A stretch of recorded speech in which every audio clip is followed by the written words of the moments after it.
Hi, John Morgan here with Bob's Market and Greenhouses, and welcome to this week's episode of Bob's Live, our weekly show right here on the internet.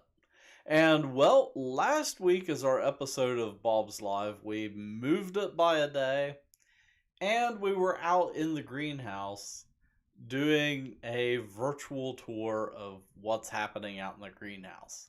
But it kind of turned into a train wreck because the streaming software that I was using, I don't know if I didn't have it configured correctly or what. I'd never used it before. Should have really done a test beforehand. Uh, but yeah, you can watch the replay, but it looks like it was filmed with a potato. And yeah, I sound old because I just said filmed, and we're not using film anymore. Anyhow, you can find Bob's Live every Tuesday at 5 o'clock here on Facebook or YouTube or over on our website. So, of course, there's plenty of places to find us online. We're on Facebook, YouTube, Instagram, Twitter, and we're also over on TikTok. And you can find us in all those places at Bob's Market. And well, this week I thought we would start off first by taking a look at what is happening in our stores right now. It's that time of year where the weather's starting to warm up, so we're starting to get some of the first plant selections of the year at our store locations. So we don't have everything yet, but we do have a little selection of stuff that's pretty tolerant of cold weather, which we'll talk about that in a second. If you've been over to our website today or subscribed to our emails, which that's another thing that you can do, um, you will have gotten a frost advisory. So we'll talk about that in a bit. But let's see what's happening at our stores.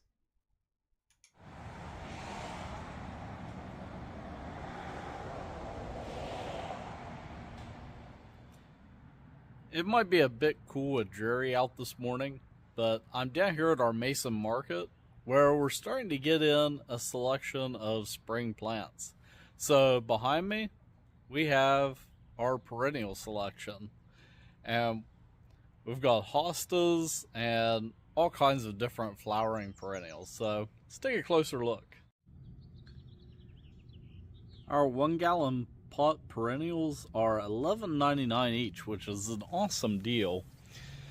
And we have things like these foxglove, which foxglove is actually a biennial, so they live for 2 years. And if you want to have them come back year after year, you need to plant at least 2 sets on successive years. And that way, when they reseed, you get overlapping blooms. This Gaillardia is just gorgeous. Look at that. These daisies are also beautiful. It's kind of funny here at Bob's that we specialize in growing flowering annuals, but our logo is actually a daisy, which is a perennial.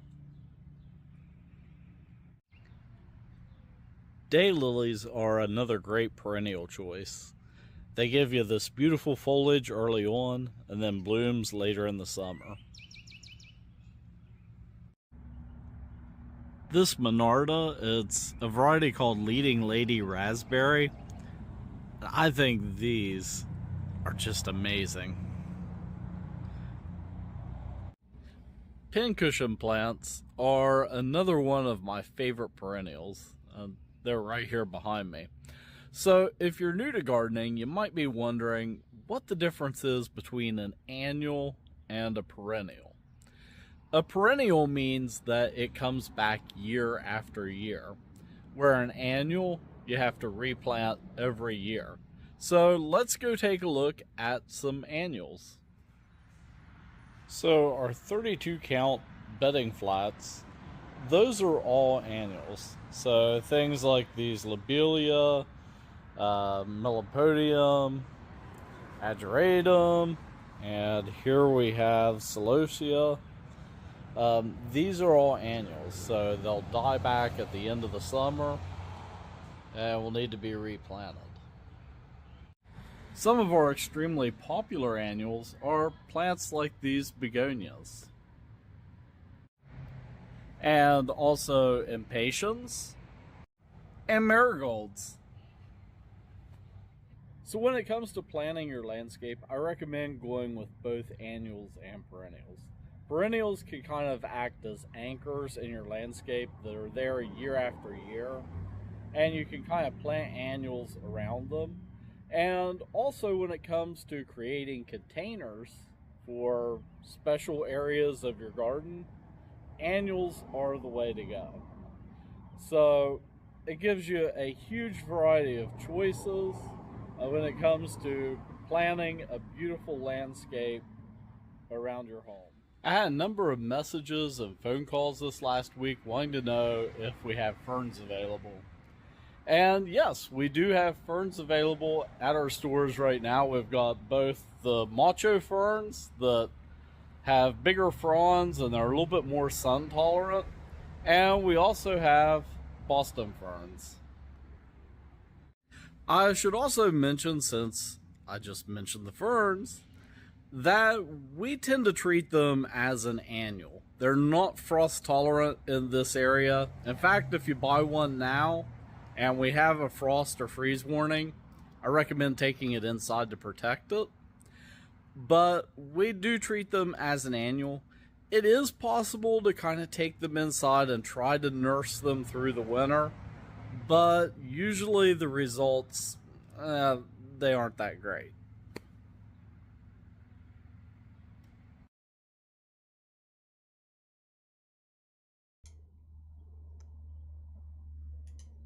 Okay, so I just mentioned at the end of that video that Boston ferns aren't frost tolerant.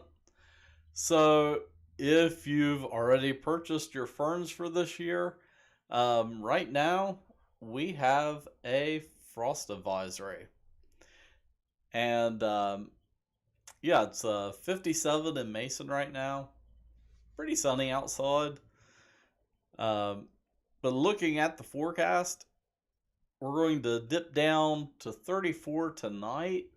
They're saying 29 tomorrow night. So we're definitely probably going to have a freeze warning for tomorrow night. And but right now we do have a frost advisory. So if you head over to our website at bobsmarket.com, anytime there's a frost advisory or freeze warning for our area, I post it on our homepage. And if you subscribe to our emails, I'll send out an email letting you know that, hey, there's a warning. So if you've purchased any ferns or anything like that, you'll need to bring those in tonight. If you already have vegetable plants in the ground, throw something like a sheet over top of them. So if you have tomatoes or something like that out, make sure you put a sheet over them. It's also a good idea to stake around it so that way the sheet isn't in contact with the leaves, because the frost, it can transfer through something thin like a sheet and affect the leaves that it's touching. But there is enough warmth right now kind of stored in the ground that if you cover up something, it'll kind of warm it from below and help protect it. That kind of leads into the next thing that I wanted to cover this week, and that is creating mixed containers. So one way that you can bring color into your area and bring in some early blooms is by creating planted containers. So this time of year when we've got beautiful days, you can take the container outside. It, gives you that pop of springtime color.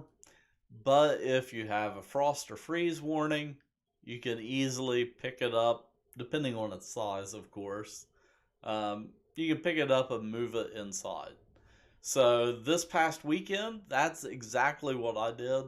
I planted up a mixed container for it's kind of a weird space in the front of my house where it was kind of hard to find something to fit there. But I think this container is going to work out nicely there. So let's check out planting it and how I did it. And you can kind of take the same process and kind of pick any kind of plants that you want and kind of recreate this general idea.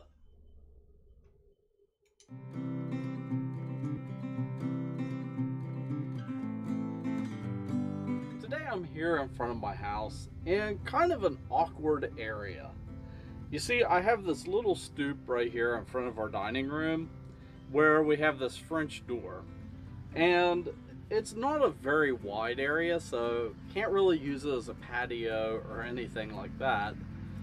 But it does have this one corner right here where previously I've just put a little pot.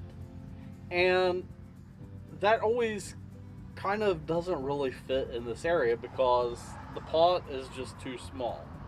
So I went out and bought a larger planter, and it's actually up on a little stand.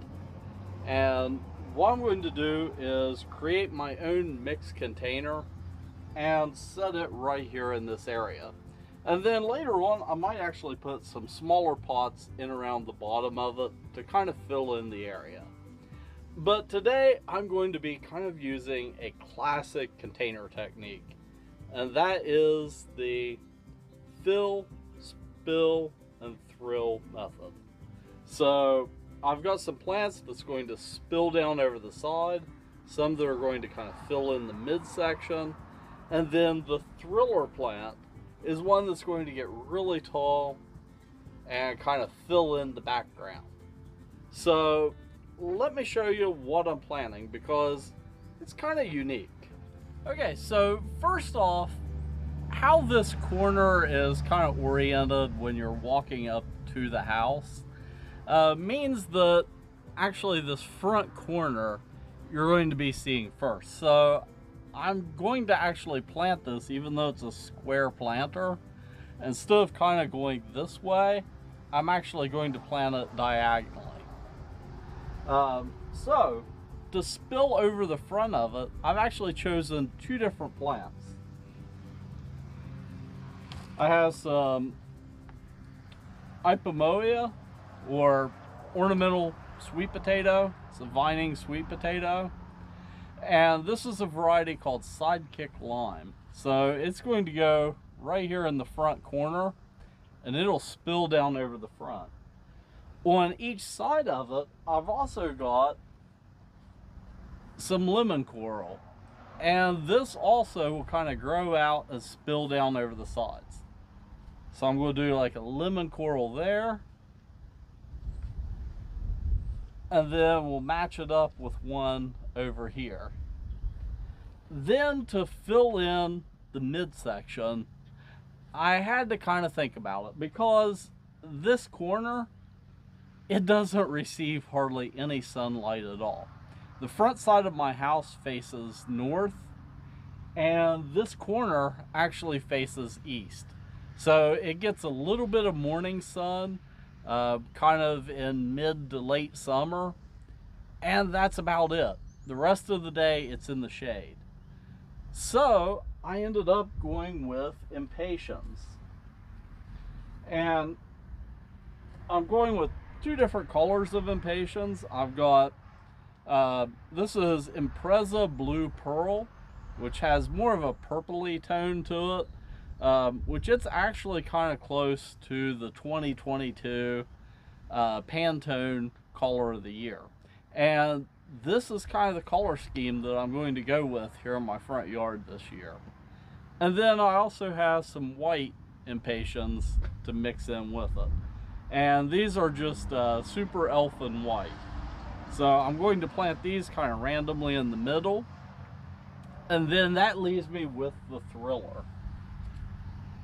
And the Thriller is an ornamental grass. And this is a variety called Prince Tut. And it'll take full to part sun, but it's going to get about 30 inches tall. So it'll be all the way up off the camera view once it grows out. So I think with this kind of tiered selection where I've got stuff spilling over the front, then something taller in the back, it's going to look amazing. So let's go ahead and get these planted and get it watered, and then I'll show you what makes this planter kind of unique, and we'll get it back into its place here. Alright, so the nice thing about planting this right here is I can actually sit here on the step, and yeah, makes it a lot easier. So let me start grabbing some plants and planting. So I'm going to start here at the front, which this is the side that will be viewed the most, and then I'm going to kind of work my way back.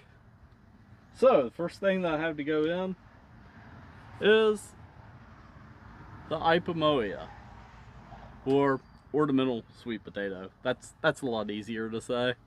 But you can see that it's already starting to vine. So what I'm going to do, since it's already kind of growing out this way, I'm going to plant it so it can just continue to grow in that direction. So we'll give the pot a nice little squeeze here. And, oh, come on. There we go. I've got some nice root growth here at the bottom. I'm going to kind of break these roots up just a little bit where they were starting to circle. And that'll encourage them to grow out some.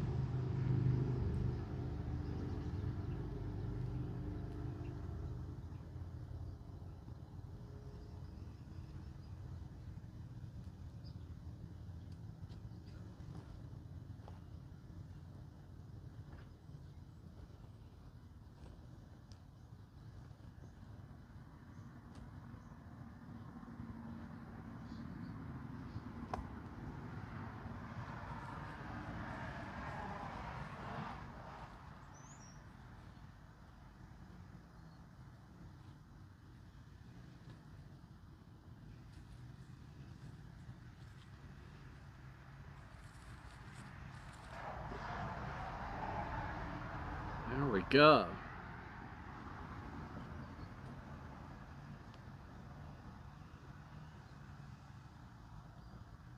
I'll make the hole here for the lemon coral.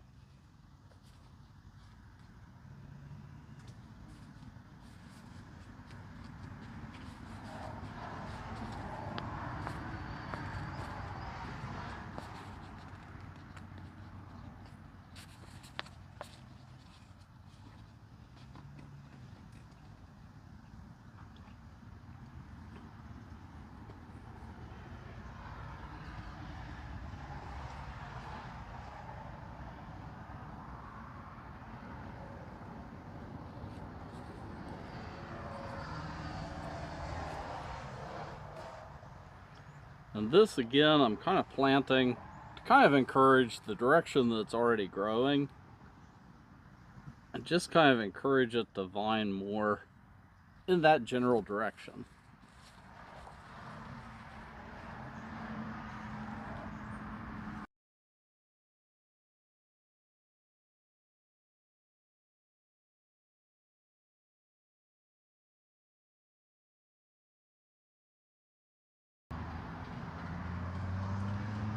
All right.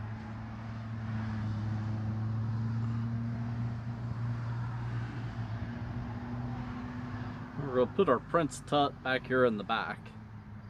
And then it's just a matter of filling in.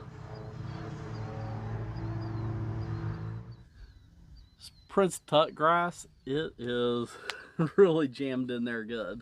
The roots kind of grew out the bottom of the container, so let me pull those loose, and there we go.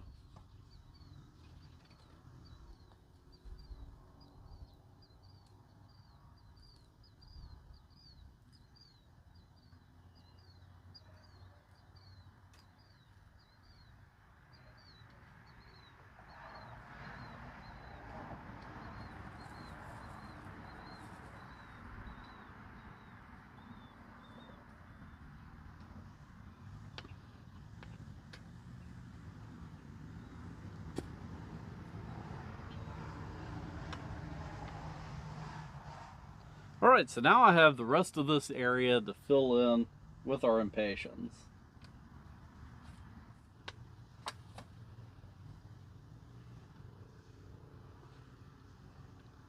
We'll stick one right here in between these. It might get overtaken by these plants, but we'll just get a fuller looking container.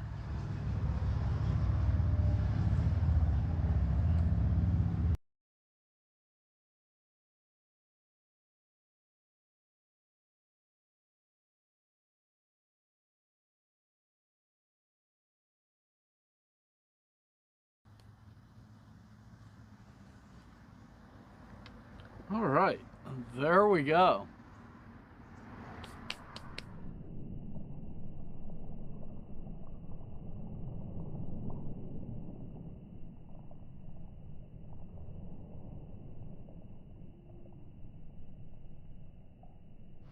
This planted up really nicely, and I think it's going to look pretty good here.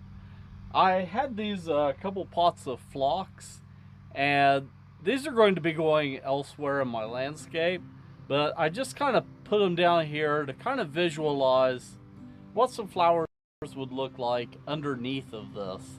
And I kind of like that. So I'm going to look for a couple containers or maybe one big one or something that I can kind of put around it to kind of fill in this area.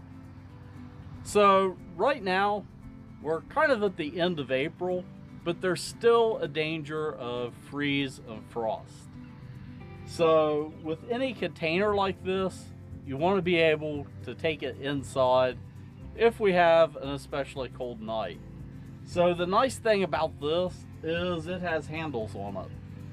So if we have a freeze warning, I can simply pick it up and carry it inside. And this top part is just setting on these legs. So I can even just leave these setting, right here and just carry the top part in if we get a freeze. So this is the fill, spill, and thrill method of creating a mixed container. Of course, you can just let your imagination run wild. I really didn't have a plan for what I was going to plant in this. I just basically went to Bob's Market in Gallipolis and looked at what they had and walked around. I knew what the lighting conditions were here, so I just started putting plants on a cart and kind of used the corner of the cart to represent this planter, and just kind of worked out a planting plan from there. So, you could do that when you go to the store. I know some people that plan out exactly what they want. I never really do that. I just sort of walk in and come up with ideas on the spot. So, well, until next time, keep growing.